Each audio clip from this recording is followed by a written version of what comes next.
হচ্ছে আনাস রাদিয়াল্লাহু কয়লা কয়লা রাসূলুল্লাহ সাল্লাল্লাহু আলাইহি ওয়াসাল্লাম মামিন উম্মতি মিন আহাদিন মামিন উম্মতি মিন আহাদিন রাযাকাল্লাহু ওয়ালাদান জাকারা। এখানে জাকারা উনসাও হইতে পারে। এর হাদিসে বলা হচ্ছে মামিন উম্মতি মিন আহাদিন রাযাকাল্লাহু ওয়ালাদান জাকারান ফাসাম্মু মুহাম্মাদান আল্লামাহু তাবারাকাল্লাযী বিয়াদিল মুলক। যে কোনো ব্যক্তির আল্লাহ পাক উম্মতের কাউকে একটা সন্তান দিল, সন্তানটা ছেলে হইল। এখন ছেলে হওয়ার পরে সে নাম রাখলো মুহাম্মদ, তাকে দ্বীন ইলম শিক্ষা দিল। কি ফয়সালা হবে এখন? এটা কিন্তু যদি কোনো মেয়ে যদি হয়, মেয়ের নাম যদি আগে পরে মুহাম্মদ বা আহমদ রাখে, সেটা একই হুকুম হবে। তাহলে ইল্লা হাসারুল্লাহু আলা নাকাতি মিন নৌকেল জান্না মুদাব্বাজাতিল জামবাইন কিতামুহু মিনাল লুলে আর রতব ওয়ালা রাসিহা তাজুন মিনান নূর ওয়াল ইকলিলুন ইফতাকরু বিহি ফিল জান্নাতে।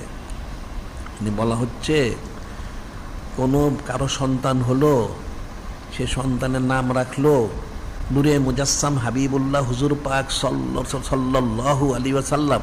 ওনার নাম মরক অনুযায়ী, ওনার মহব্বত হাসিলের লক্ষ্যে, ওনার নামের বরকত হাসিলের লক্ষ্যে, তাহলে কি হবে?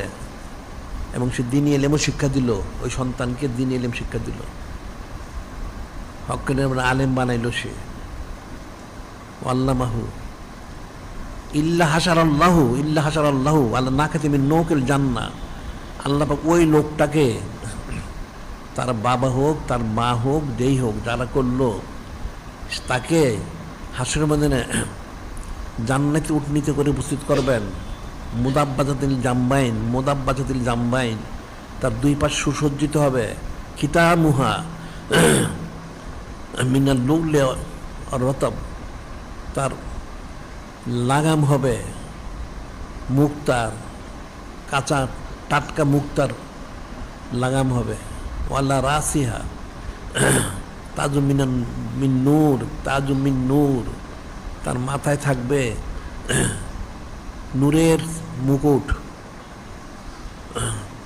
ইকলিলুন, গলায় থাকবে হার, মালা থাকবে গলার মধ্যে।